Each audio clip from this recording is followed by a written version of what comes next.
This is a tobacco review on Peterson pipe tobacco, Peterson's Deluxe Mixture.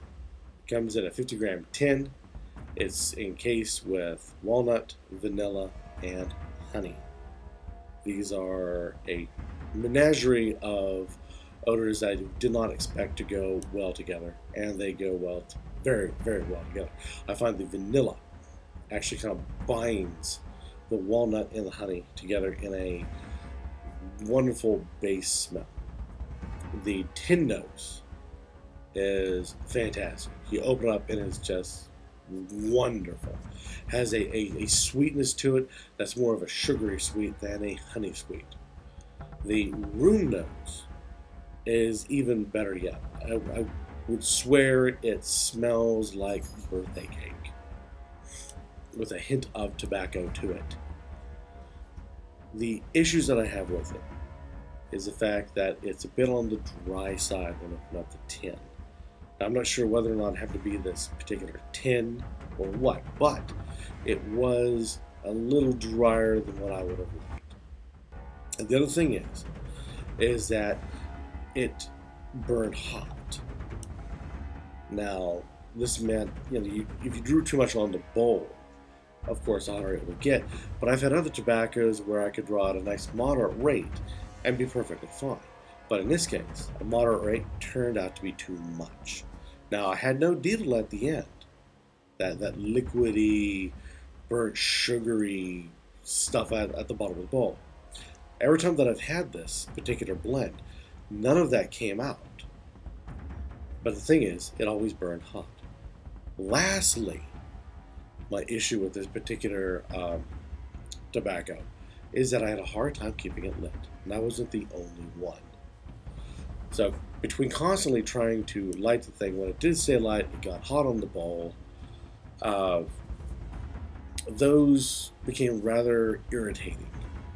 Now, like I said, the smell of it was absolutely fantastic, and I would give it high marks if that was the only thing that you rated a tobacco, an aromatic tobacco, on.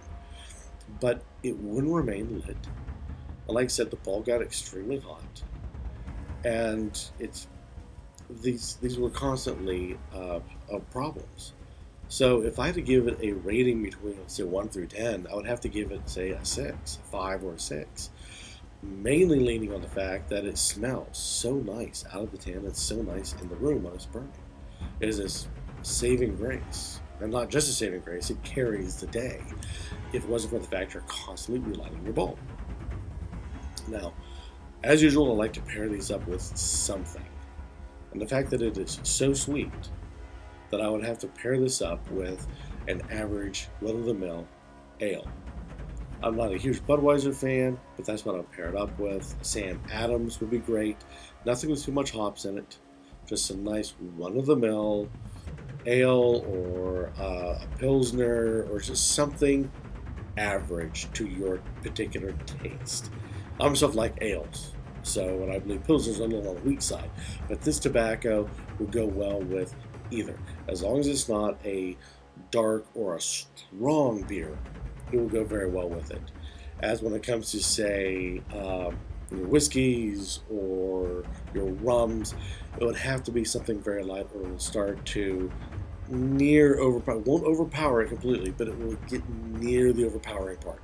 So something along the lines of a standard Jim Beam, standard Southern Comfort. These would go very well. A Sailor Jerry may be a little too much if you're leaning in towards the rums. But as long as it wasn't an overpowering, not like a dark rum, a nice light spice rum would go well. Now, something like, Wild Turkey honey, I believe would be too much.